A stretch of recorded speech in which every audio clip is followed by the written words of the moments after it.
We're going to start. Please take a seat. I'm really delighted to facilitate this last roundtable. My name is Jean-François, Corty, president of Médecins du Monde. We have distinguished guests today to discuss a topic that is a thread, a common thread across the different themes of today. We will talk about humanitarian workers and populism, the tension between humanitarian workers that defend common rights, human rights, humanitarian workers, scientists, civil society organizations, in a context where populism and far-right ideologies are spreading and are more and more in power. And I'm thinking about the US and Italy, of course, Hungary, amongst others. So places where these ideologies apply and are applied. We see it across different... Hi, go ahead and take a seat. Yes, say hello to everyone. Shake hands, give a kiss and a hug. Brilliant, take your time. You've already started, so it's fine. We're amongst ourselves. Let's, no stress, no problem, no worries. Take your time. I hope coffee was nice. Food was good, even though there wasn't enough food. But it's fine. We're here for ideas, and we're here for food for thoughts and not so much for food. We're almost there.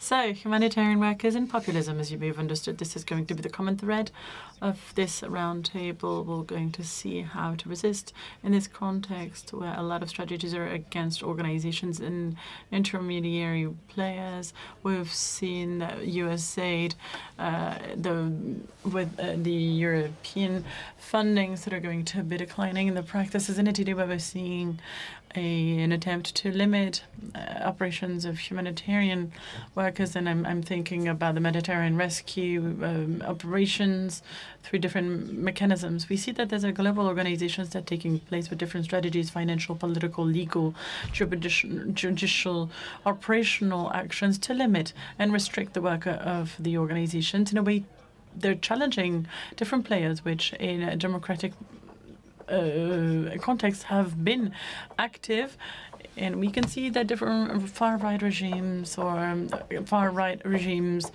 want to influence governments towards more liberal trends, and we see mechanisms of democratic regression. So how can humanitarian workers continue to contribute and to advocate? Because this is for Médecins du Monde and other players to be on site, to be present with the local populations, with a participatory and local community-based approach. How can we continue to advocate, and how can we contribute to social change as much as possible?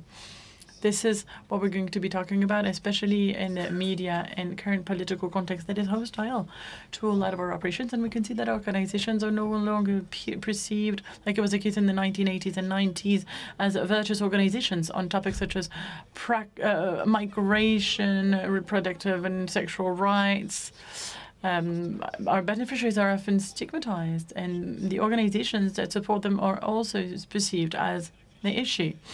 So we're going to think about and reflect on these topics for this roundtable with prestigious guests. I'd like to thank Agnès Callamard, your Secretary General at Amnesty International. Thank you so much for being with us. We also have Edwy with us. No, he needs no introduction. Journalist, co-founder of Mediapart, among others. You publish a lot of books. I'm not going to quote all of them. I'm sorry. You can find them in your local bookstore. Thank you for being with us. And we also have Thierry Bruttin, this young face we've been seeing everywhere these days. He's a very courageous person, and I've facilitated quite a lot of roundtables with him, and I'm really happy to have him here. He's taking the relay of the general direction of Reporters Sans Frontières, Reporters Without Borders. We're really happy to have you all three here to discuss this, and we're not going to have traditional presentations. We don't have PowerPoints. Edwy, do you have a PowerPoint? No, right? It's going to be a debate. It's going to be a discussion around this theme about how can we, in a way, well, first take stock on the situation and on what we're seeing and how we're perceiving the expression of the far right, and how can we prepare collectively to continue our social mission in this hostile political and media environment. One first question, Edwy. What do we mean by populism, far right? What does it mean? And how is it present in our democracies? Because we could clearly see that our democracies are turning into liberal regimes. And how is it encroaching on different levels of our societies, be it on the political elements, but also on in the media, on the organization world? How is it present, this populism in our societies? Well, first and foremost, thank you everyone for inviting me. Hello. When I see the work that you carry out, I often think of a quote of someone that I really love, who was deceased, Edouard Glissant, the philosopher of relationships. At any time, think with the world, and that's what you do. You act with the world, and you walk the talk. In the title of this roundtable, there's something that is extremely relevant, because here we're talking about an existential challenge. This is true. Existential issues are in danger, and we have this sense of urgency. And it's true that we need to understand the word populism. But populism, the word populism is trite. It's too general, and it does not allow us to really identify the danger that this represents. Because in populism, you hear the word people, and you can also understand the radical popular revolts that can be radical, that can be disruptive for some established regimes, and carry a negative vision on protests and anything that is not fully established. Why is this word actually confusing? Because what we're faced against is not so much people, but it's more alliances of states. And right now we are seeing these issues being crystallized. And there were forces that should have been used as a dam, as a dike. And now the danger is already there. And the tragedy here is that everything may continue as it was in the past. There are governments out there. Everyone is currently being destabilized. Trump, Putin, Netanyahu.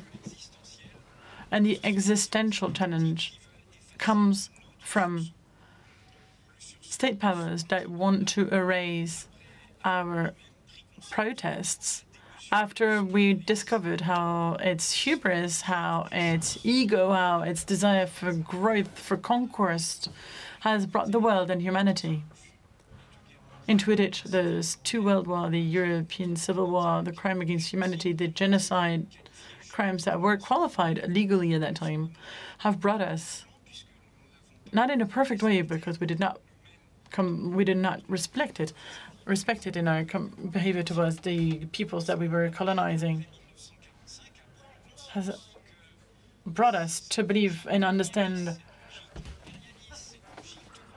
that this imperialism of superiority, humanities that would be superior to another, that make other peoples barbarians, has actually turned against Europe and all of humanity.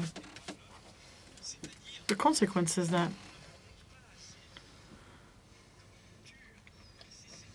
we have this division now, and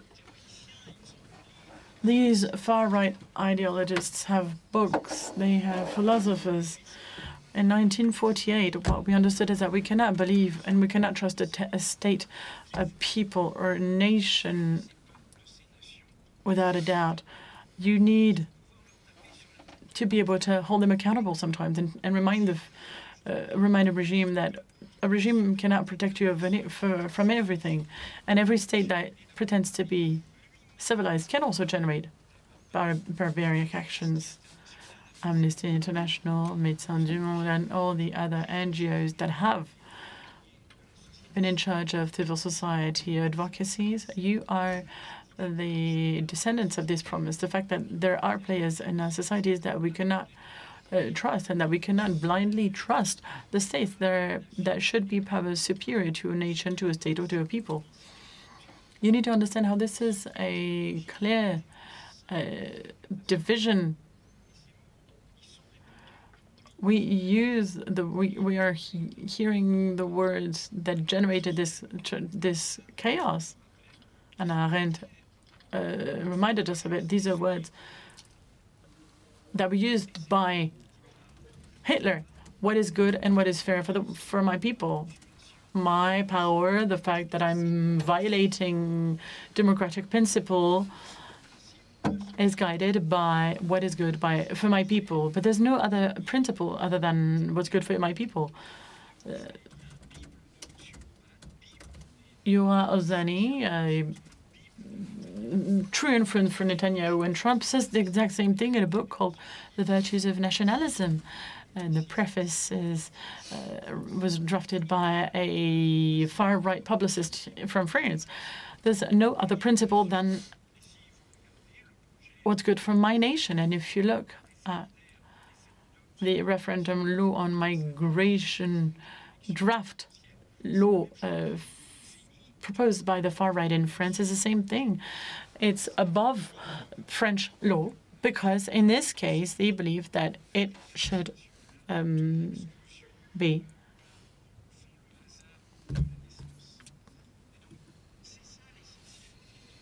above all else, because this is what's good for the people that prevails. Mohammed bin Salman, Trump, Putin, Milley, and others. This is what they have in common. It's like this mafia where we agree on power rationales, where we split areas of power, and there's no limit to your desire for power unless you make an agreement with another mafia member or another power rationale. In Le Jardin et la Jungle, The Garden and the Jungle, that I published over in the fall, and that will be published in September in the U.S. I talk about the fact that there are no limits to power over bodies, power over resources, power over territories, power over wealths. Now, how can we maintain a dike, a safeguard? And that's what's been really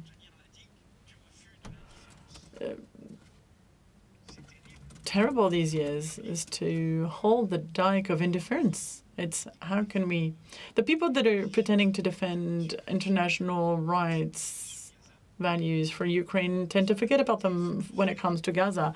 They're seeing the truth. They see the truth when the resolution is voted by the General Assembly of the United Nations. It's kind of pointless, but it was voted in solidarity for Ukraine a few weeks ago for its territorial integrity. Of course, Russia and its allies are against it, but now the US are also against it. So does Israel. This is just another proof that any unconditional support from a part of our leaders, part of our European Union, if not the majority of the EU, if we exclude Spain, that save the day. And it clearly, supporting Israel was the best present for Putin, to ruin our principles and international law. Fighting these extreme ideologies is what you do on a daily basis. Now, the common challenge that we have between you and me is where Steve Bannon, the counselor of all these people, said that we needed to flood the world with shit. Which means that you need to flood the world with fake information, where everything can be said, even the worst of things. And this kills any rationale, any relationship that we could have to facts. Those who used to doubt it now have the evidence with the different words that Trump has banned from his administration, with the ban on knowledge on scholars, and basically, when he promoted free speech, he really wanted to ban our words and our freedom to defend our ideals and of empowerment. And the challenge when it comes to finding out the truth is an issue and a real challenge for the media in the public sphere. And this is a fight that must be fought against part of the media. We cannot just play in their field. Jean-Pierre Vernon, who's fought for the liberation, an intellectual who said, you can't talk about cooking recipes with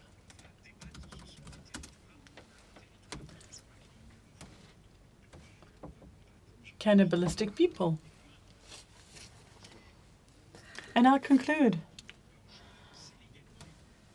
by using another word that they don't like, which is equality. When I said that they want to erase this revolt from 1948, which was the Enlightenment, which have shed light on slavery, etc., they want to erase the proclamation of the freedom of rights.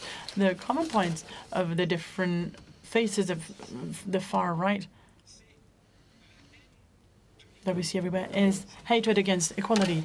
They want to defend inequality, hierarchy between civilizations, between identities, between gender, between people. Hence the fact that women and gender and minorities issues are neglected by them, because this is at the very heart of our humanity, which is why they're so radical when it comes to showcasing their homophobia and their masculinity. I've been warning against chaos for a long time, and I keep telling everyone that you should be warned, that you should be aware and prepare. Where grows danger, also grows what can save us from this danger. And at a time when this hatred is crystallized with Putin and Trump, we should be warned, of course, and with Agnès we've discussed it. We've been warning people on this, especially because there were people who were saying that they were socialists in France, that they were from the left in the US, and they did not hold the dike against these rising far right. They were blinded. But in this crystallization time, we have a moment of truth also that forces us to not bargain with the truth and to work on equalities, and that's what you're doing. So well done. Well, thank you for setting the scene. This was really enlightening.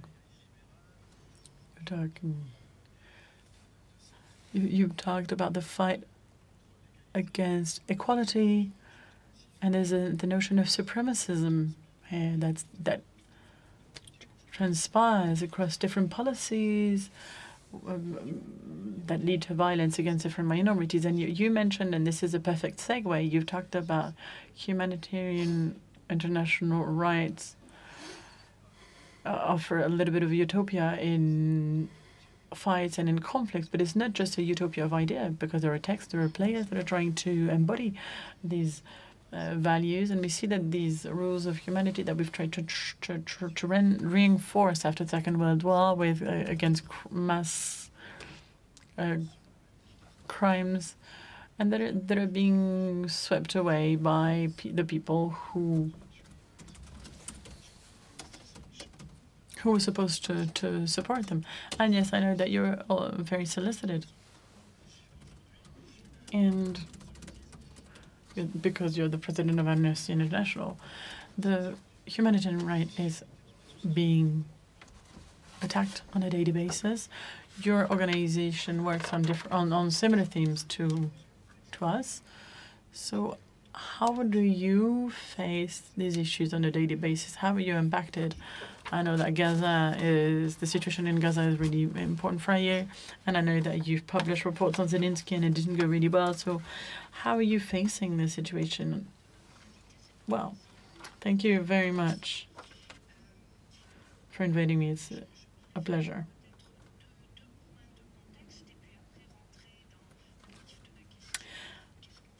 First, I'll talk about the context, but then I'll talk about what can be done. I think we can focus on Donald Trump and on what's been happening over the past 3 months. But we should do so by using the analogy of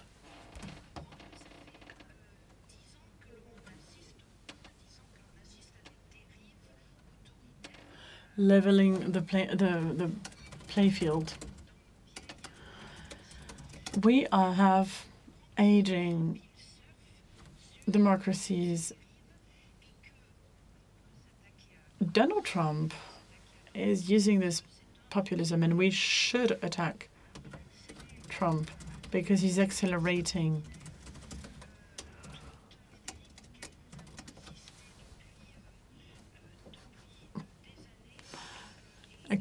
this trend that we've been seeing over the past few years. He is really creating a fertile ground for this.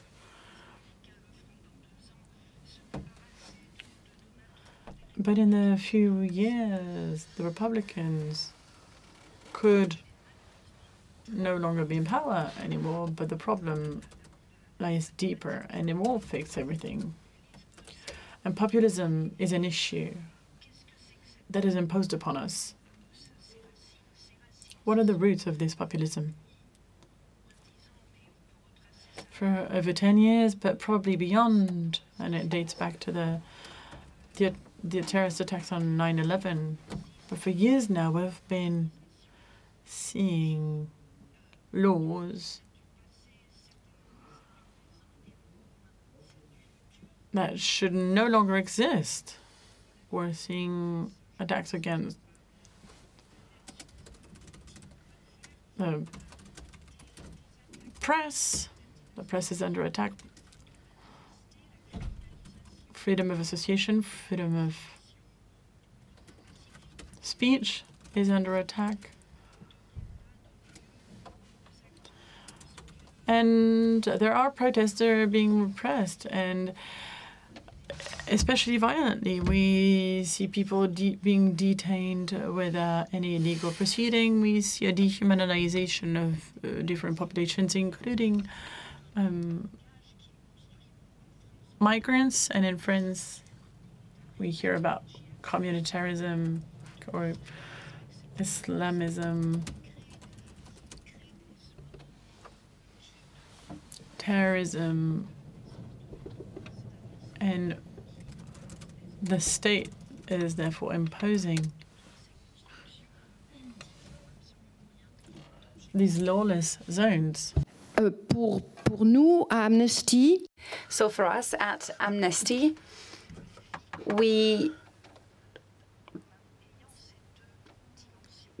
have these challenges, and for us, we see them as two-dimensional challenges. It's important to respond to Donald Trump, and we need to do this showing power. And in our answers, we need to show that we can also go back to the roots of that evil. So I think that this disarray is something that we've all felt, that we all have been through since January. because the cruelty and, you know, the decisions that Donald Trump, he made those decisions extremely quickly, and these decisions are extremely cruel. And I think that we were all in shock. And he's also attacking the humanitarian sector. You know, he's we're talking about terrorism, aggression in Ukraine, but also the Israeli genocide in Gaza. These three dynamics here showed that the humanitarian law is no longer something that applies to us because of this exceptional circumstances, and because there's nothing more, there's nothing absolute any longer. So this was up until the month of December. And since Donald Trump was elected, we can see that there are many more distractions and a fast-paced destruction, and equality and inequalities, rather, is inequalities at the heart of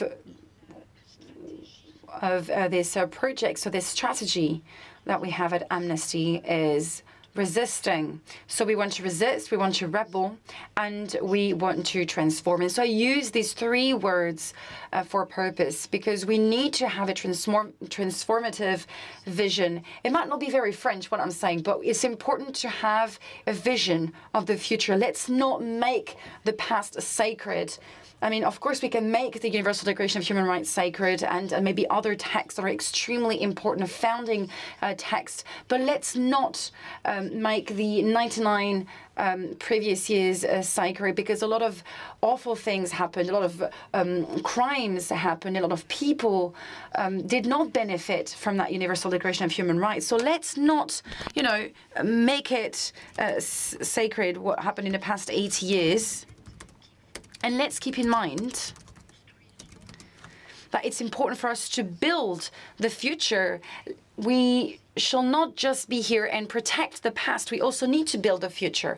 And I think that this is at the base of Amnesty's work at the moment, or at least almost. Why almost? Well, because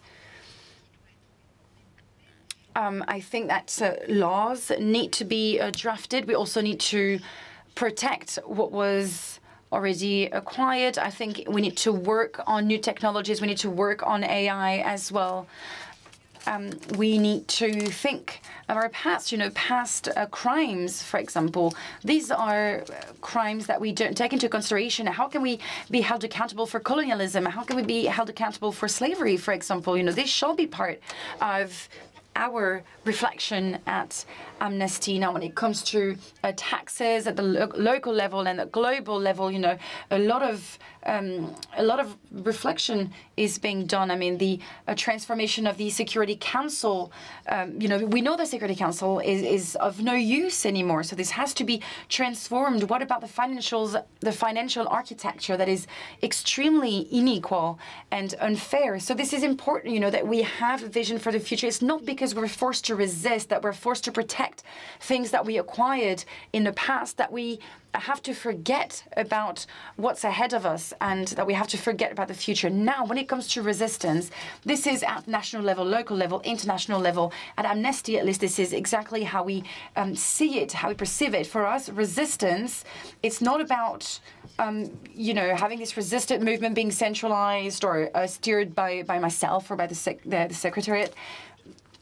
For us, these are collective actions, actions at the nation level, at the village level, at the organization level as well.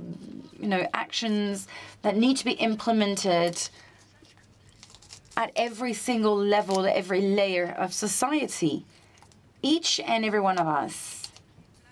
You know, we're trying to implement tools or to use content that would allow all of our members across the world to become resistant, to be part of the resistance. And I think this is the most important part. I think that each and every one of us, in all of the spaces that we can think of, we all need to join the resistance, to become resistant. And the last thing, is that I think it's important to fight at the international level. And maybe I agree, maybe we need to centralize a little bit more, but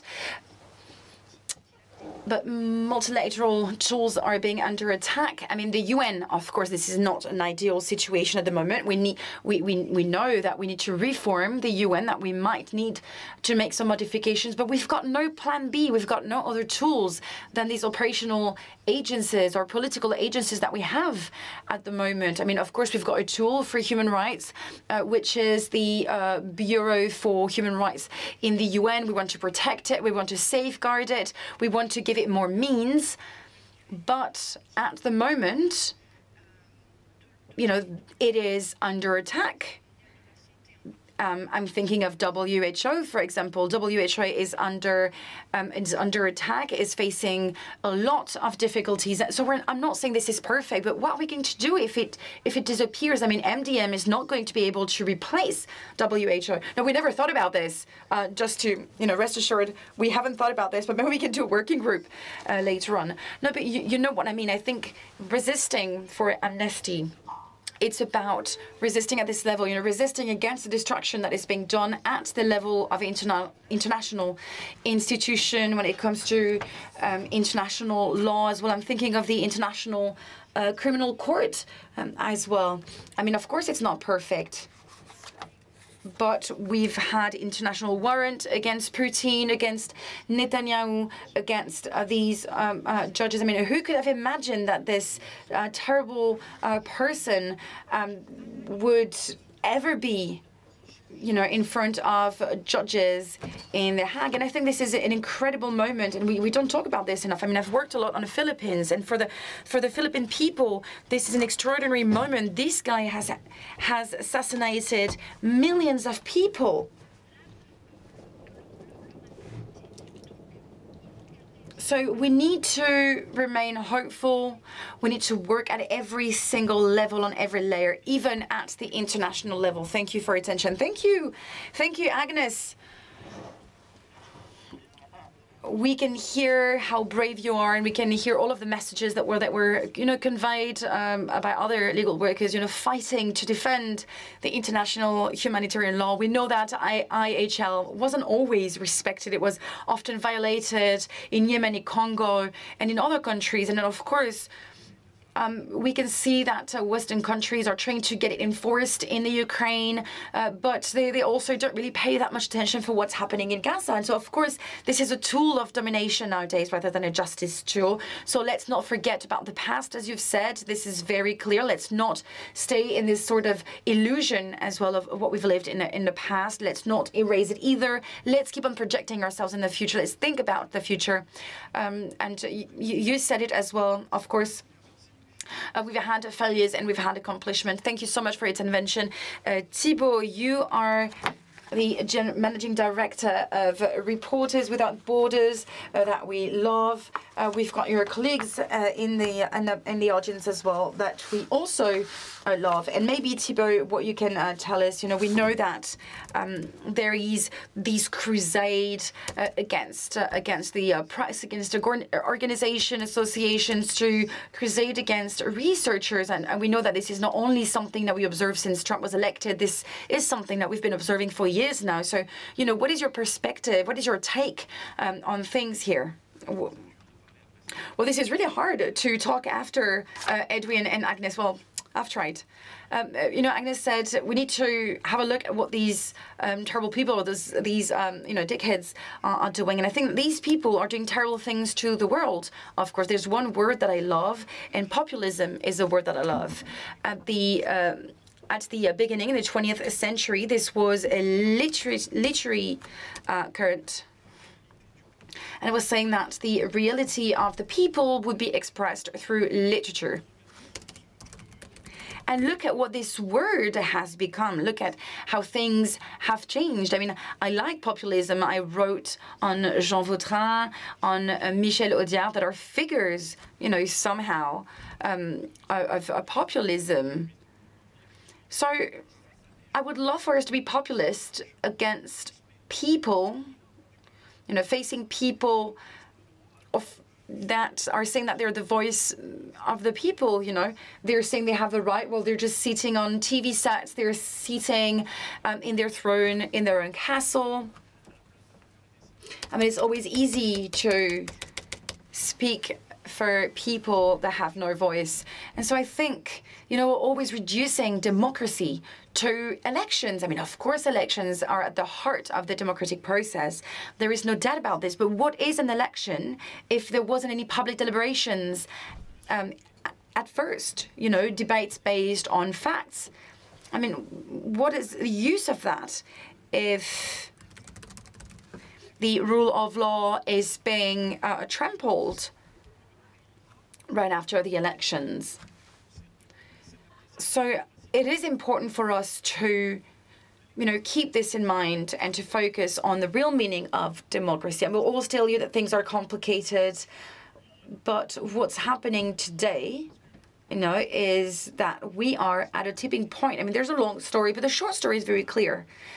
Today, you've got an objective alliance. And it's actually more than an alliance. It's more of a merger acquisition, right, in between politics and technologies. And they're going to instrumentalize the political debate. I mean, Musk has basically entered the US government. We've never seen that before. We've never seen that before, especially in a country such as America. I mean, they've always made things differently, and until now, what we can see is very unusual.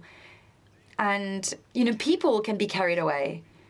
People can be carried away because they are being mistaken. You know, there's a crusade about free speech. I mean, if you observe that, according to them, free speech is all about freedom. It's all about being delivered. It's never something that is being given. It's something that you always have to use. We're going to free the universities. We're going to free this and that. And I think it's important to take into to see that, because behind all of that, at Reporters Without Borders, of course, we want the freedom of the press. And if you look into what's happening in the US, we said that in the First Amendment, the Congress shall not adopt laws that will go against freedom of speech and freedom of the press. I mean, they know that freedom of speech and freedom of the press is two different things.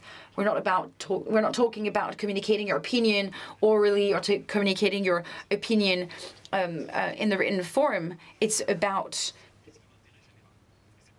conveying messages at a global level. And I think as long as we haven't fixed this, that we don't fix this, and of course JD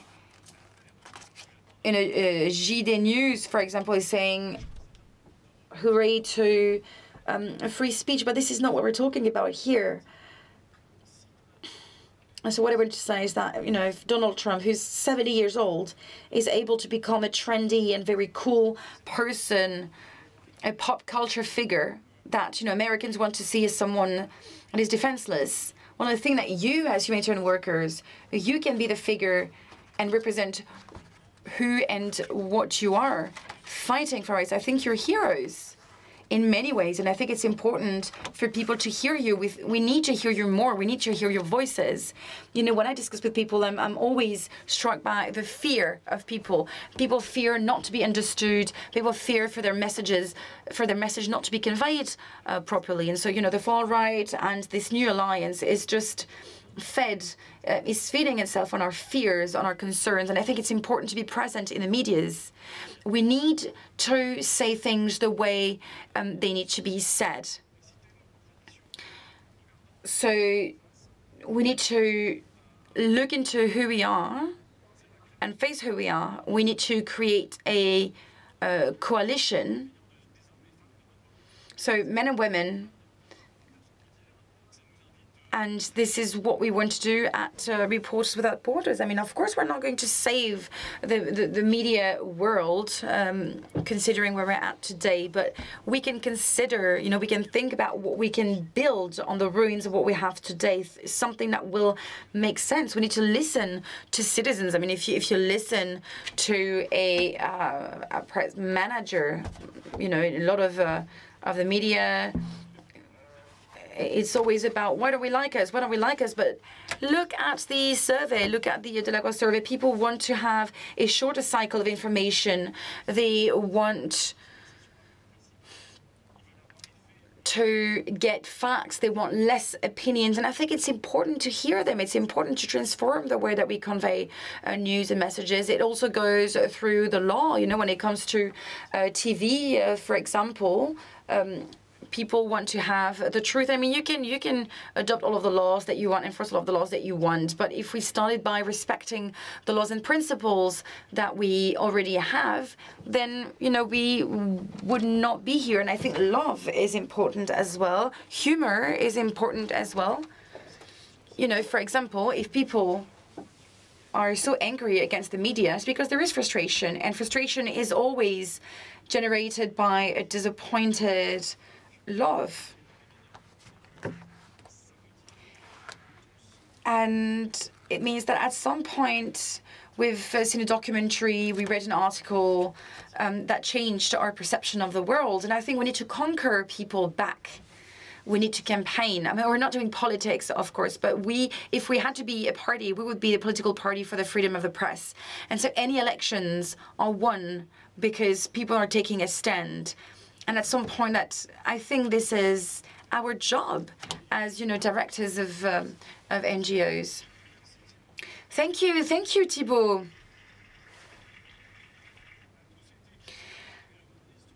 It is true that we've all been dumped in our lives, and we do understand the aspect, the notion of frustration that you've mentioned. So what's interesting here is that you're, you know, talking about the ethics in journalism, and it's also something that you started talking about, you know, towards the end of your intervention regarding the truth. I mean, whether it's lawyers or politicians that go on TV sets, the idea is not about telling the truth. The idea is to be right. The idea is to get to say the last word.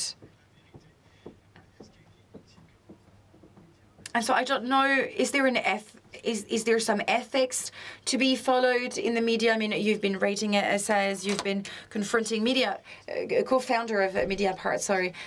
You've been working with Le Monde. I mean, could we talk about a journalistic ethics or press ethics? You know, two pillars here: actions, testimonies, and communication.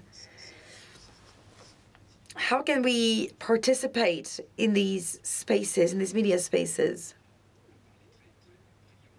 Well, you know, Thibaut's intervention was brilliant, and thank you for your reference to populism and its origin. You know, behind this question, what is the ethics when it comes to journalism? Well, what is the ethics of democracy? And this is what I was saying, you know, democracy, what Thibaut was saying, the vote is not at the heart of democracy, according to me. Democracy is a very complex process, a very complex system. And I guess there are representatives that can be appointed by a vote. We're delegating our power, but I think it also goes hand in hand with many other processes. I mean, in the second declaration of human rights were in France, probably drafted by Thomas Paine, but the first American amendment links three freedoms: liberty of association, freedom of the press, and freedom of speech, and freedom of faith. So, you know, democracy is basically this ecosystem. This is an independent justice that is independent up until the end. Look at how Mrs. Meloni is struggling on something that does not even exist in France. I mean,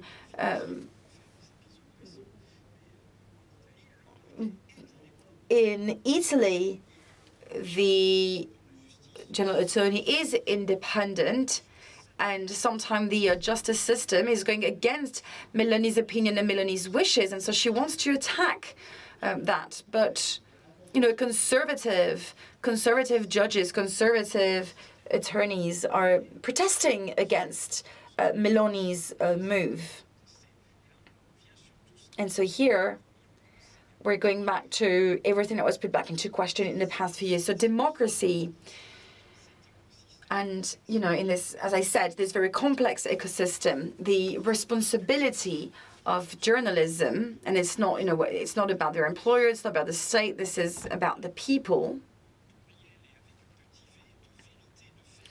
This is about true facts. There is a text that is pretty much as a prophecy. This is a text written by Hannah Arendt in the New Yorker in 1977, Truth and Politics, it is called.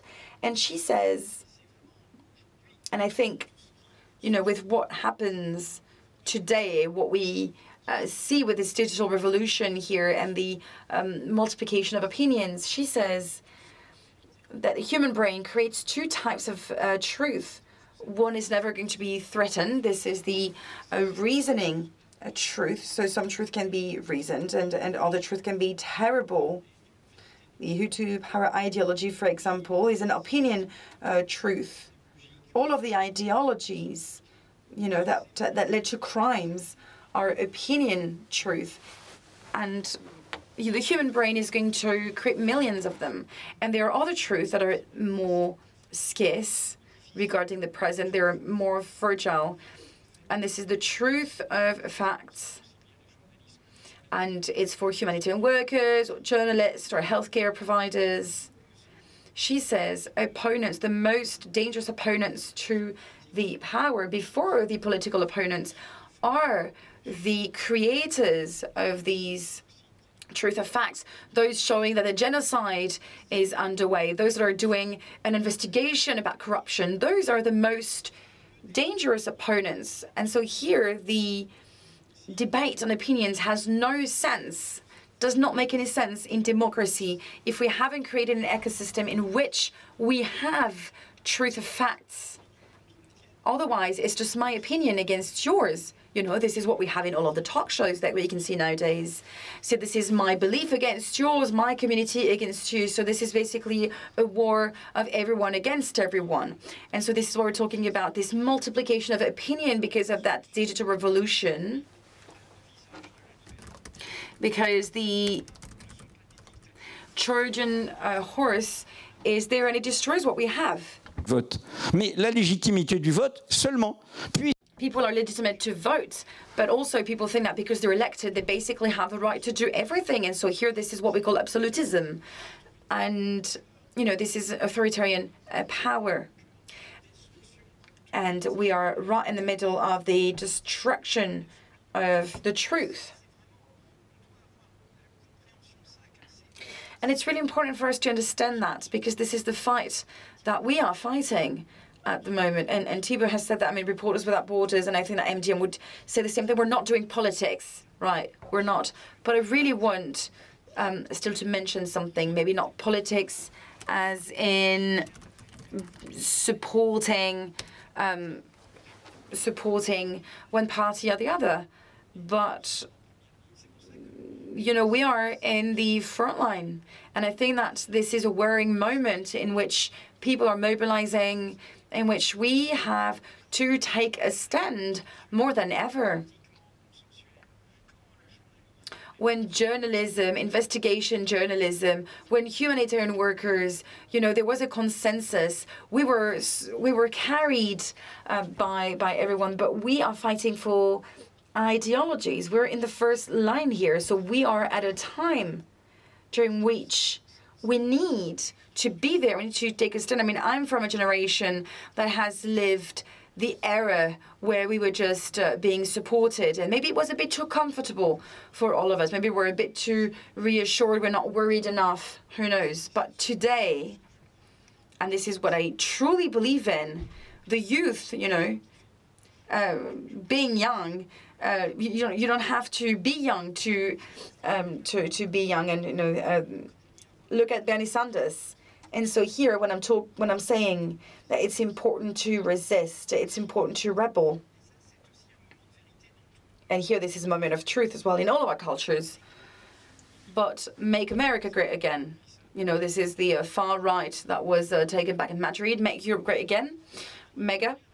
And I think it's important to have an alternative image. You know, I think that the problem here is greatness. From Louis XIV up until Napoleon, up until now, greatness. The catastrophe of greatness. It's important for us to imagine in this world of emergency, and that was said in the previous roundtable, and we're talking about the environmental crisis. I mean, our world is condemned.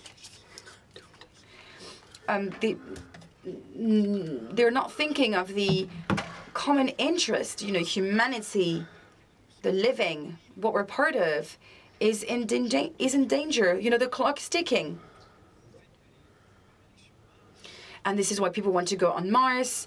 This is why people want to be outside of that world. They want to be offshore, as we say, because they don't give a damn about other people. They only think about their own survival. But this is a condemned world that is just sending us straight to a wall. And so the world that we fight for, well, we need to have this alternative vision. We need to federate. It's about being cautious. It's about depending on each other. It's about listening to each other. And this is why I'm always saying that feminism is at the roots of that vision. You know, they're being cautious, they're listening. And that's the case in all cultures, in all countries as well. And so this question of greatness, you know, if you think of the elites in the US, think of the convention that gets Kamala Harris in power. And she's trying to federate people, and she says, we are the greatest nation on earth. I mean, she basically used the same words as Trump. We are the biggest nation in the world. I mean, have you seen Trump's speech in Congress? He wants to be the greatest nation in the world. He wants to do better than the Roman Empire. And I think it's important to take him by his word. You know, we could think that Hitler at the time was a comedian, but we saw what it led to. And so here we are in another context, but we're faced with the same monstrosity. And when I'm saying that this is a doomed world. Quand il était en prison sous le fascisme. When, you know, we're saying that the crisis is basically a doomed world that wants to keep going. But a new world is already there. A new world is already there in all of the initiatives that you're implementing in everything that you do. But it's just that it's hard to replicate it all over the world. So this is the problem that we have, you know, in these dark times. We need to find our bright future. The old world is doomed, and the new world is going to prevail. And so we just need to have that vision, despite the casualties, despite the victims. I mean, if we look at the Gaza Strip, and maybe we won't even see this new world ourselves, but it's still important for us to take a stand. It's important for us to fight for this new world, because we need to break away from these 5 centuries of this Western world, of our Europe that had, you know, that had as a booster, catalyzer, only the greatness. It is time for us to get our work done, because we started to do everything and we've never finished the job. I'm talking about the crime of destroying the Jewish community, for example.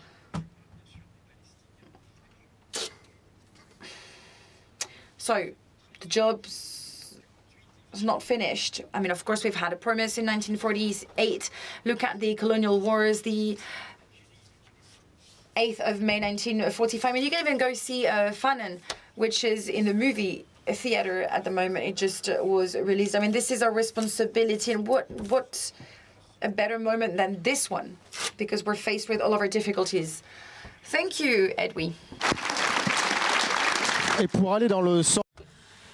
To add to what you were saying, you're right. It's organizations such as Médecins du Monde that are not left-wing, right-wing, or anything. We're everywhere. And at the same time, we're engaged, we're committed, we are highly political, and we defend this international jurisdiction. And by the way, last year, for an exceptional way, we've broken away from some humanitarian principles by giving instructions to vote, to ask people to not vote or to vote against right-wing ideologies, because this was a debate that we've had, but we believe that the far right and populist leaders won't defend what we're defending as a vision, and what you've reminded us of. The private interest against common interest is something that is really important, because we don't want to distinguish between undocumented people and people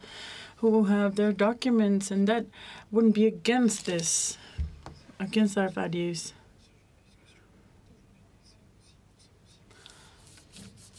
And this is why we're so happy to hear you, because you have a vision on the leads that we need to pursue to continue and also strengthen our debate. Agnès, we've talked about the perspective of fight based on certain moral ideas of our social project, a way of reflecting on others.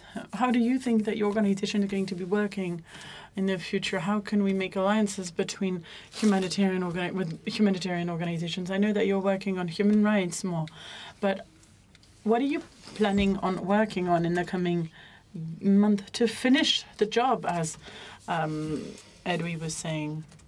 Well, I think I've already answered this question earlier. Partially, yes, but I think it would be a good idea to listen to other people's questions.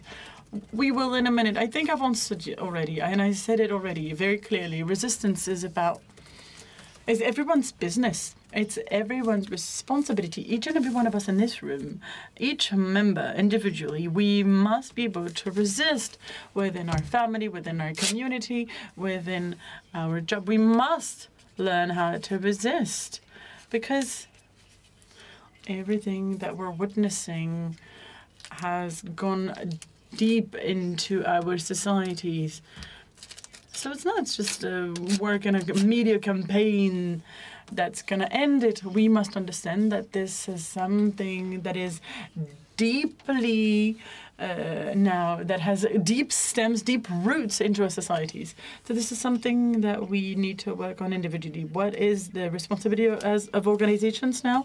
Well, it's to equip people, these individuals, so that when we have a debate, so that when we talk to people, they have the right arguments, so that they have facts and that they can respond to these fake information and this propaganda that we've been witnessing for years now, and that have really penetrated into our subconscious and our society. So this is what Amnesty has been doing. We're trying to build simple things, but tools, arguments for people to tap into, to make sure that the groups of Amnesty International have access to a briefing. If you want to have a debate on Gaza, these are the facts that you must remind the person you're speaking with of. If you want to have a debate on the fact that migrant workers are taking the jobs of French people, this is simple, but you need to make sure that people have access to these fact sheets that can be used so that they can own them. And they make their own, so that they use these arguments in their own words. We need to have a culture of resistance across our society and across our organizations. And it's not me. I'm not going to lead the resistance, and I'm not going to be the one leading this movement and give people an idea of what they should do or not do. It's really something that must be everyone's responsibility. Otherwise, we'll never make it. And this is crucial to us, and I think that this is important to everyone. Coalitions are, of course, important. kind coalitions is great, and I love this expression, by the way. C'est très clair que à l'heure actuelle, nous faisons. It is clear that we're facing people who are equipped, who are determined, who are ready to use any weapon, including lethal weapons.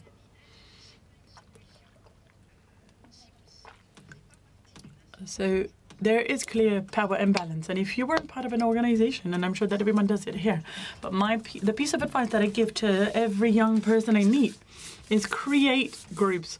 Don't resist alone. Don't think individually. Don't think that you're going to be able to fight alone against these highly organized and determined powers. So join organizations, create coalitions.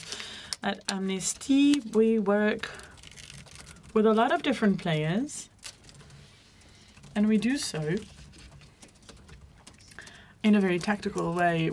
These are not alliances. We're not merging with other organizations, but we believe that for specific themes, we must bring join forces with others. But that doesn't necessarily mean that we will continue this coalition for other themes. So you need to be strategic and have a vision, and at the same time, you must have a tactic.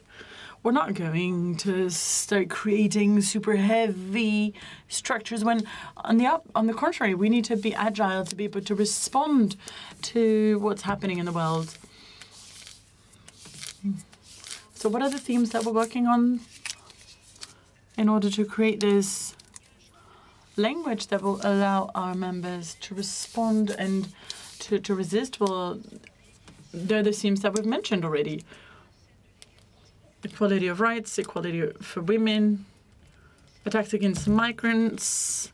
We try to debunk the arguments to be able to respond in a more strategic way. You also have international debates. Everyone must have very simple tools, but must be well equipped to answer these people. And above all, don't fight alone. Of course, within your own family, you fight alone, but having ties with others is something that is crucial, because the violence that is used by the people that we're faced with and the violence of what we're facing cannot be minimized. These are enemies that are ready to everything and anything, that are extremely violent and that are looking for extreme power. So let's not be mistaken. And I'm not saying that we need to start and initiate armed resistance. That's not what I'm saying, but let's not be mistaken. We must plan this fight. If we go and protest, we need to plan for them. We need to think and understand where the danger can come from. We must think about how we can protect the most vulnerable populations. How can we protect ourselves to make sure that we're not manipulated either? So I am talking about resistance here. Well, thank you very much. See, it was worth giving you the floor again. And for you to talk a little bit more about this, because it was even more comprehensive. But clearly what's at stake is that we've not always been able to work together. And we're not talking about institutional alliances, but we've worked on an advocacy work on Yemen being sent weapons, and we, as Médecins du Monde, have had to take position, and it was not natural for us to do so, but because people from you have asked us to think about it and to help you on this, and we've had to think about advocacy, and it made sense for us also to commit to this kind of work. But just in the same way that you work on the genocide in Gaza, there are common themes between MDM and between Amnesty International, and we have kindness between our different organizations because we know that we're using information that could endanger us, and we need to have this collective reflection. And then, Médecins du Monde, we also tap into the work that you do. We ride the wave of what you're doing. We're not legal experts, so when you work on the notion of genocide and on the definition of it, we also use the 5 pillars that you're using in the field to define genocide. So this complementarity and this instinct to work on together on common themes is not something that is obvious, but but that's why it was so important for us, for you, to tell us how alliances are important to do this advocacy work. One last word, Thibaut, before we open for Q&A session with the room. This is something that we already discussed in the past, but in this environment where the media is somewhat hostile, how can we occupy the space? Should we go on Twitter? Should we be on C News or not? Mediapart we do sometimes, so feel free to invite us a little bit more. This is just a quick message for you, Edwy.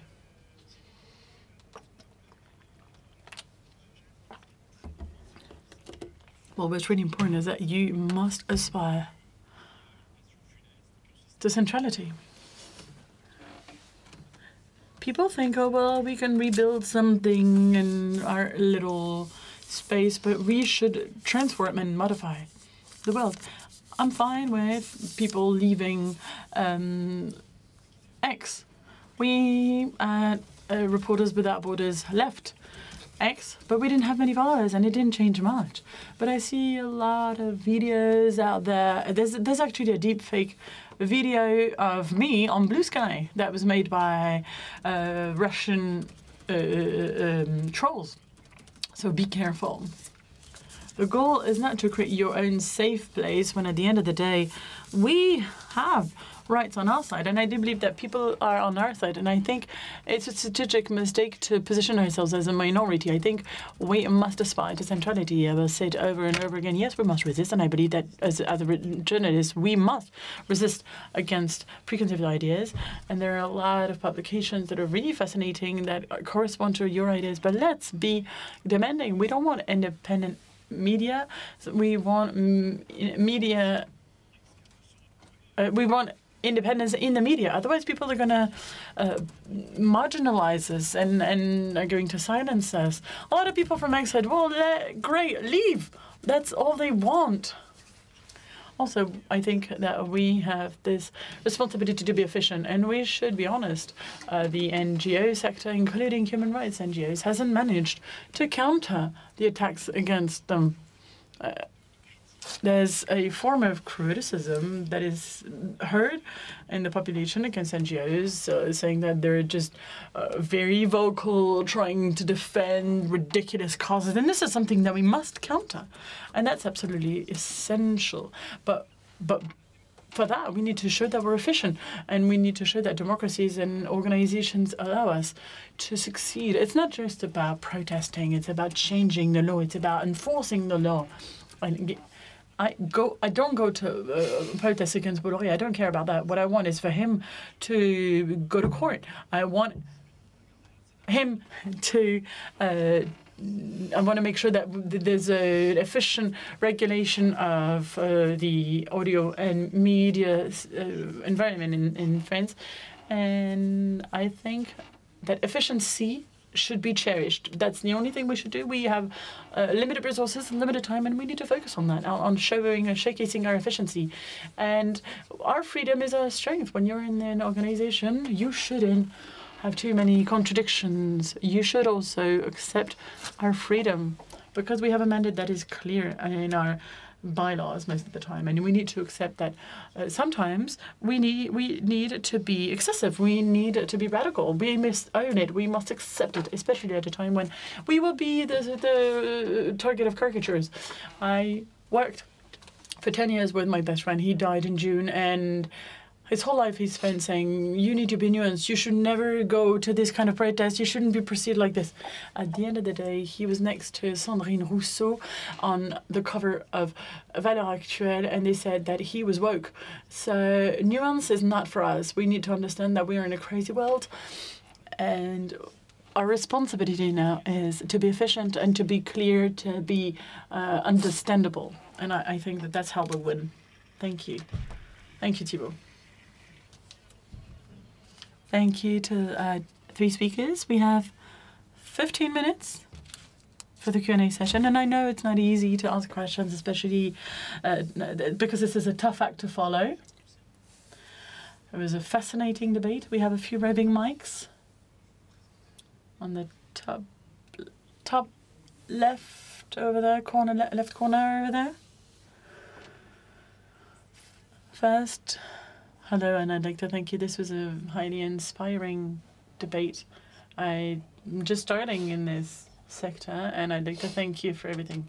I have one question about the fact that you've talked about the narrative. You've talked about the fact that we need to create inspirations so people feel inspired to counter far-right narratives. But here's my question, Mrs. And yes, I talked about the youth. Where can the youth play a role in this narrative? Because when we're starting our life and you see a world that is all doom and gloom, how can you mobilize the youth and stimulate the youth? Thank you very much. Another question? Yes? Up there on the right. Don't fall, Jean. It's fine if we're late. I have a question that ties into the question on the narrative. Agnès, you talked about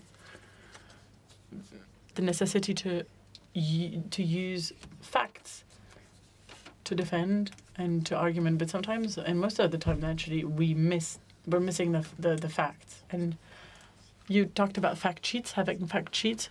Could we have access to these fact sheets that we could use in our debates? I'd love to have that kind of information. Thank you, Agnès. You want to start? Sure. Well, thank you very much. How to mobilize the youth and how to motivate the youth. You are the ones motivating me. Every time I meet with the youth, I'm even more mobilized. We're constantly criticizing the Gen Z, but that's not what I want to do. I met them in Bangladesh, where they risk their lives for their freedom. I see the youth everywhere fighting against climate change, and they're being accused of terrorism.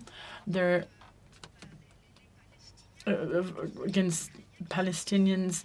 There's Ukrainian 18-year-olds that are getting killed in Ukraine. I'm motivated by you, and I don't think I am legitimate to motivate you. Let me tell you that every time I meet with young people, I'm even more motivated. So what I can bring to the table and what I can offer with my old age and my experience in my organization is more advice, because the youth has a vision, the youth has energy. Yes, there is despair, but what should we do? Well, I will say it again, and I say it often. You should never work alone. Build alliances. Find within a group a strength that is going to carry you. Me Too is a movement of men and women who came together to fight hand in hand. So number one, don't ever think that you can fight by yourselves. Always join forces, create organizations if the one that exists are not to your liking. Join new or young generation organizations, but don't stay alone. Don't work in silo. Understand that the people you're up against are ready to everything and anything. They're determined, and you must strengthen your resilience through sports. I know it sounds silly, but alcohol is not the solution. Drugs either. There are other means too. Mental resilience, physical resilience is something that must be built as well. This is important. I worked with human rights defenders who were alcoholic, and it's a shame.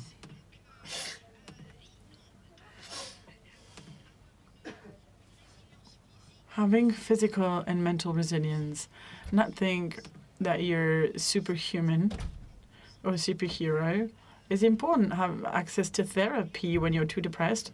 When you see someone who's getting lost, help them create free speech groups when you feel demotivated. Come up with initiatives.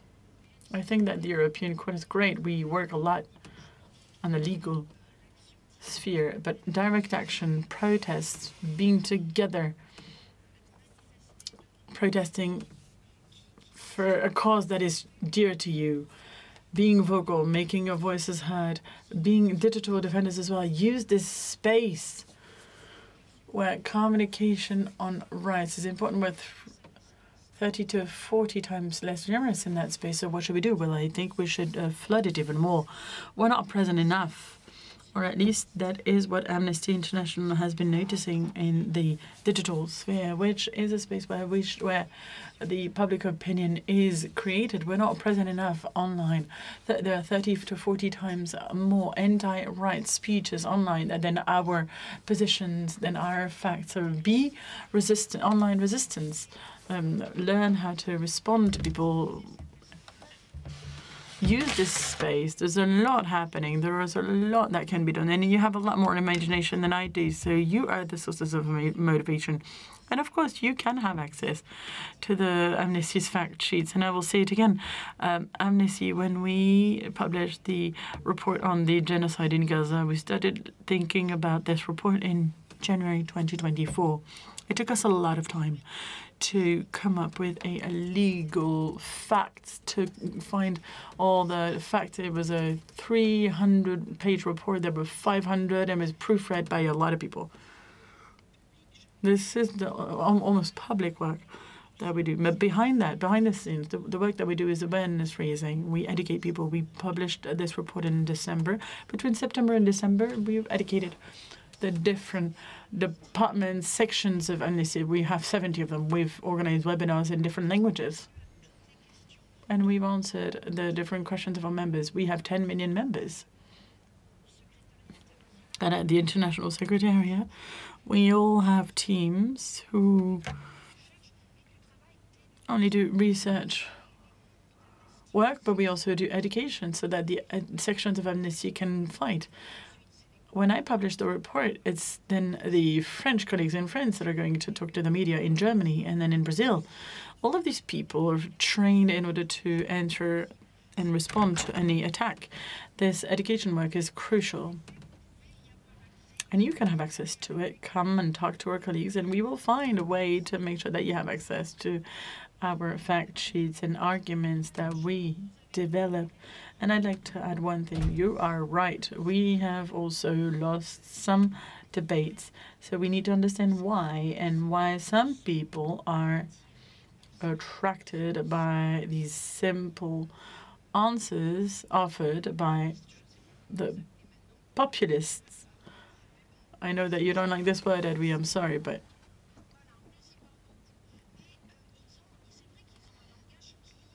they use simple words that strike, that people bear in mind. Well, this is something that is moving people, and we haven't been really able to sufficiently demonstrate that when talking about the right for migrants is not only when we talk about rights, we don't only talk about the rights for migrants, we talk about the rights for people, for French people, for everyone, really. When we talk about women's rights and feminism, that doesn't mean that we're excluding men. I'm looking at Magali, but this is something that we're working on across the different sections in Argentina and elsewhere. Everyone is now aware of the necessity to use the right language and to use the facts so that the people who have turned their back on us may understand us and get back and come back to us. Do you want to answer this question as well? Yes. Are there any questions in the room? We have a question online. Well, the computer just turned off. What is this? You talked about Antonio Gramsci. You made a reference to him. But you didn't talk about capitalism as being an issue that could lead to the rise of extreme right and populism. Well, I talk about an oligarchic pact, mafioso pact, deal between Trump and Putin. I think that we're paying the price now of what's happened after the Second World War and the fall of the Berlin Wall and communism. There's been absolute liberalism in the different economies of the world. And it's created this mafia-managed liberalism. Putin and Trump have had different journeys, but they're outlaws. One is former KGB, the other is former real estate mafioso, probably also with ties with Russia. I am a women's abuser, and that's fine. I'm a cheater. Listen to what we hear in the world about the fact that we may have witnessed a huge où la puissance américaine tax fraud, where America decides that we are going to tax the whole world and that we are not going to tax. But in the meantime, a lot of people knew that taxes were going to be increased, and insider trading. This is a lot of people are saying that this is insider trading, and people are wondering whether this is if this is what it is. And we are faced with a world that is really problematic. It's an anti-mafia prosecutor who is now Cinque Stelle, 5 stars, who is one of the last anti-mafia prosecutors who stepped away from his position at the age of 70. Roberto Scapinato, and his expression was, "We see that the world is becoming more and more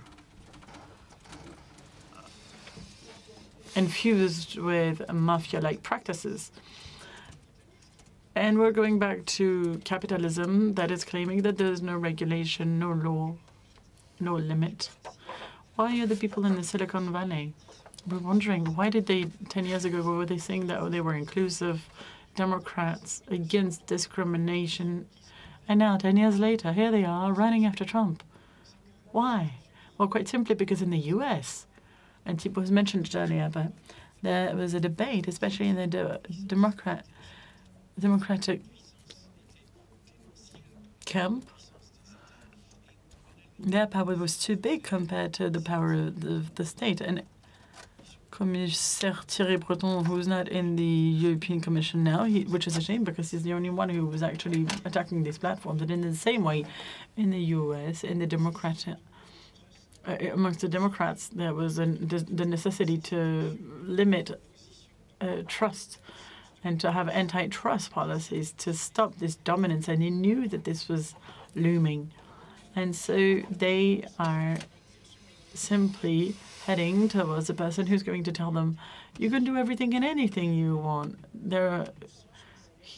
Trump has erased a law from 1977 that prevented them from corruption for foreign markets. Now you can corrupt anything, and you will win and encroach on different markets. So this is capitalistic, and this is a reflection that must be had, and that's an old reflection. Capitalism is just one form of market economy. There could be another alternative. One last question in the room? Si. Moi, je voudrais. Thank you. I wanted to go back on 2 things that we could do, or 2 things that could work according to me. So the path of resistance. And I remember this old man who wrote a book regarding resistance. And so, of course, I am pro-resistance. This is not today's question, but behind this question of resistance, there is this fact that we are now part of the minority. And, Thibaut is saying that we need to talk about centrality. And I was wondering, what do you mean by this? I mean, it seems very interesting, when you mention that centrality. We're doing a report on racism. And in between the index of tolerance, we can see that this is increasing every year, which means that the French society is more and more tolerant and less racist or discriminatory. And, you know, this terrible media narrative that we hear on a daily basis is at the opposite of that. And now, if you look into what happened regarding the condemnation of Marine Le Pen, over 75% of the French agree with the decision that was made by the judges, the sentence of Marine Le Pen. And so, yes, when we look into a potential new narrative, it would be saying that we are the majority. And I think that even though we are the majority, we are not taking a stand properly. For most of this, we are the majority, and we should take a stand. Thank you, Christophe. Maybe, you know, this is the opportunity for you to give your opinion on that so that we can conclude this round table. You know, we're doing advocacy on a daily basis at MDM or Amnesty and so on. It's like, where can we find any players or actors, you know, once it's time to vote at the Senate or vote in Parliament? When are they going to be speaking on behalf of the citizens? You know, how can we do that? Maybe, Thibaut, you can start answering Christophe's question.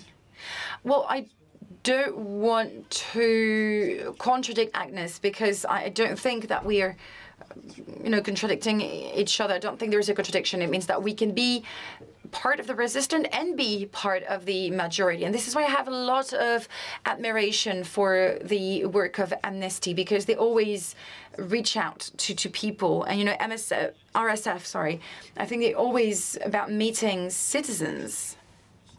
Are we talking about cinema, for example? We don't only talk about directors, right? This is about the experience to go to the movies. People are inspired by the production. And so, and I think journalism, well, it should be the same. We should make it a citizen's challenge, and it goes through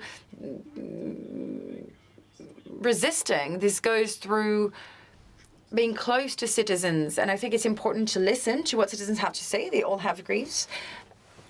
Everybody loves investigation journalists, everybody loves war reporters, but 90% of the time there is a moment during which, you know, someone that says, I don't like the press, they will say, oh, I don't like people talking on TV sets, or I don't like 24/7 TV channels.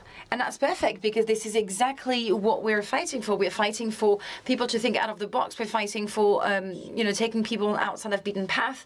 So we don't want for people to sit in their couch and just watch 24/7 news.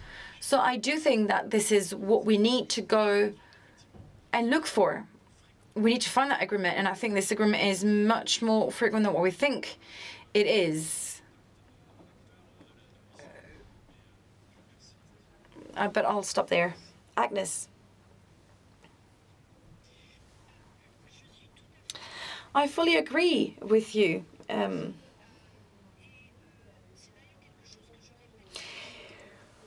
this is something that I often repeat in the messages that I'm trying to convey. At the international level, we are, and by far, we are the majority.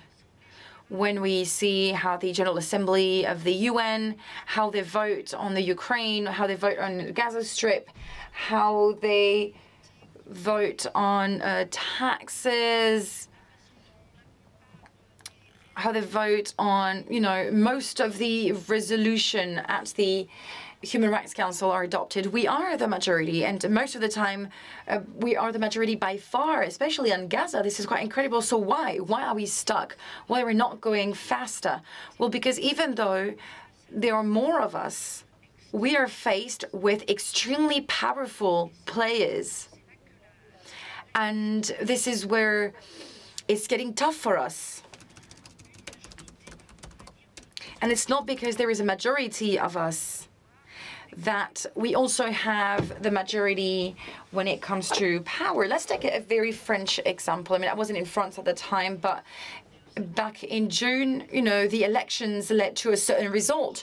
Do you think that the government that is in power at the moment reflects that majority? I think that most people would say probably not. So I do think there is a gap in between democratic principles. You know, the majority is a very important principle in democracy. It's important also to respect minorities, and there is a gap in between that and the reality that we live in.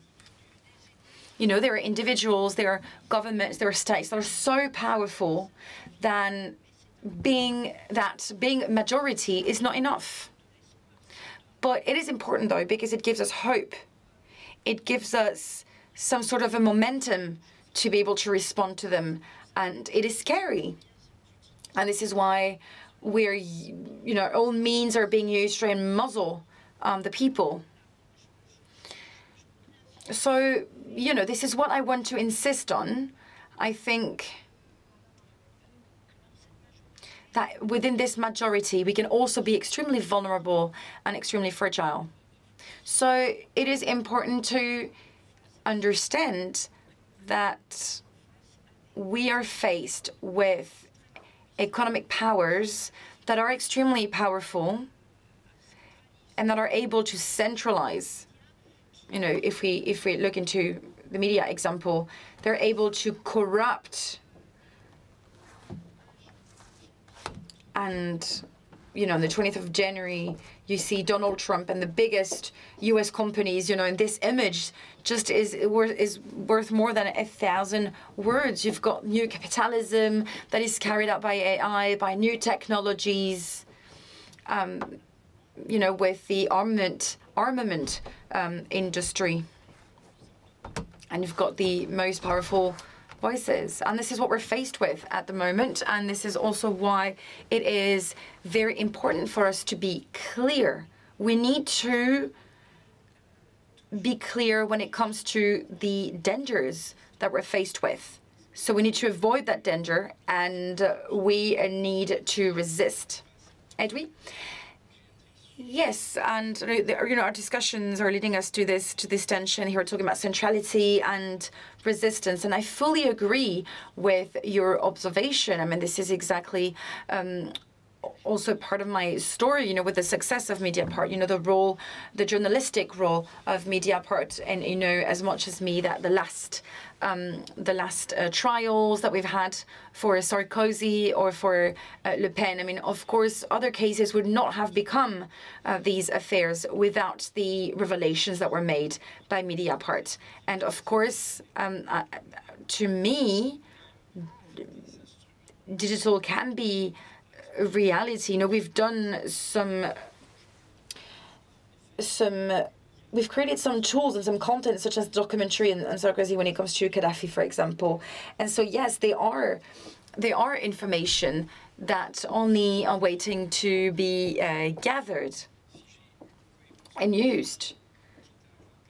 You know, if we look into my journey, sometimes I've lost battles, you know, when we're talking about collective intelligence or just working as a group. This is what protects us. And as Agnès has just said, there is a gap. And, you know, this is the price to pay for those who do not maintain the dike. I mean, of course, there is this mafia capitalism. I mean, Musk has basically bought a president. You know, he wasn't elected, but he bought his power. And this presidency comes from that mafia capitalism, just like oligarchs around Putin. You know, it's not data, it's not technology, but it's gas, it's petrol, it's, you know, all it's raw materials that do not belong to them that made them at this spot. I was also telling you about Thierry Bruttin earlier on, with the support of the current president. You know, he was the one to fight against these platforms. He wanted to give sanctions. I wanted to tax them. So here there is a real gap, as Agnès said, and that's true. And I really want to raise the alarm when it comes to the situation in France. We are playing this Russian roulette here, you know, with the presidential elections. We don't have a more complex parliamentary system that we have in Italy or in Germany or in Spain. I mean, it definitely is a Russian roulette if you think about it. That can be by 10,000 votes or one vote. And we've been, you know, suffering through that since Sarkozy. Once you're in power, it's just one person deciding. And they can do whatever they want. I can do whatever I want during the pandemic. I can do whatever I want during the yellow vests. I can do whatever I want, even though the people show that they want another government. So all of the instruments, all of the tools are here for an authoritarian power. And they're here because institutions are fragile in France. You know, we're talking of a presidential system in the US. And we also have a presidential system in Russia, but that became authoritarian. And so this is a huge danger that we're facing in France, and we're gonna live through it. You know, Putin and Trump, they have their own network, they've got everything. And they will do everything in their power for us to go through that. So we do have these forces, we have this gap, we've observed this gap, and this gap is being increased because there are many, you know, powers here and there fighting against each other.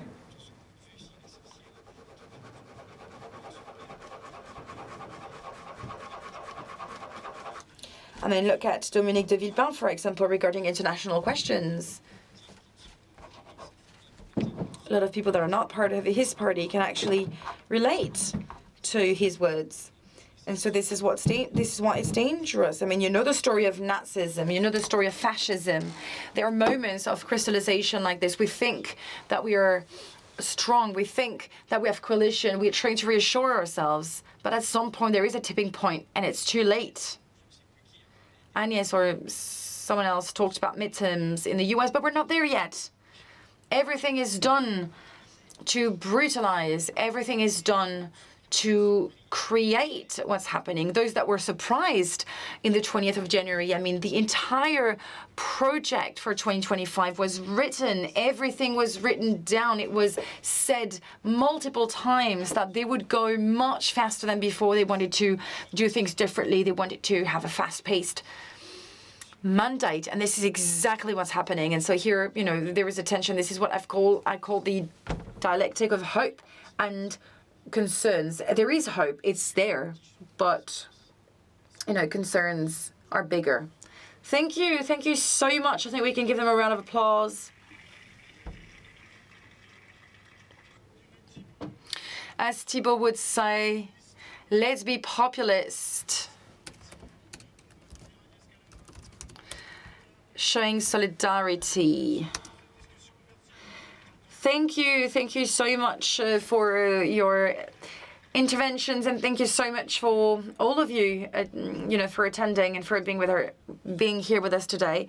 We're a bit late, we're a bit behind schedule, but I do invite you to listen to the conclusion by the Foundation President Catherine Giboin.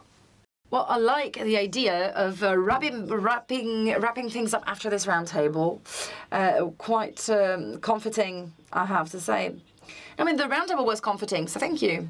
Thank you. In what you've presented, I think hope was on the right side of things. Maybe it wasn't the case in the previous roundtables. I'm going to reassure you, I am not arrogant enough to conclude or sum up all of the roundtables, to be honest. I think that would be very arrogant, and that's not my type. So what I want to do is that I want to thank the participants. We've never had that many participants. There are over 300 people participating in that scientific day, so thank you and congrats. I would also like to thank all of the speakers, you know, that took the time to come up on stage and share their experience. That was fascinating, very interesting presentation today. We've talked about multiple topics. We've talked about multiple professions as well. And you know, this is very important for us to be able to think. And I'd like to thank Le Monde as well, because I think this is the third time, not here, but this is the third time that Le Monde is hosting us. And I think this is a beautiful place and a perfect place to talk about all of that. I think all the interpreters, I think they've suffered a little today. So thank you to the interpreters. We can give them a round of applause as well. I think it was a hard job to do. I think that some of you were speaking very, very fast. I don't know if you've noticed. And more specifically for those online, the replay will be made available soon enough on the MDM YouTube channel, and it will be actually divided per roundtable. So I think this will make it more easier to digest. And I'll try and be, I'll be short because I think you all want to go and have a drink, even though we don't want to become alcoholics. I think I've been drinking a bit more in the past 3 months, but apparently I can't say that. But anyways, this annual meeting, you know, for the foundation and for the association, this is an extremely important time. It has become even more important for us because it is, you know, essential to discuss with other players, to share our researches, to share our advocacy work, to share what we observe in the field, our experience and expertise.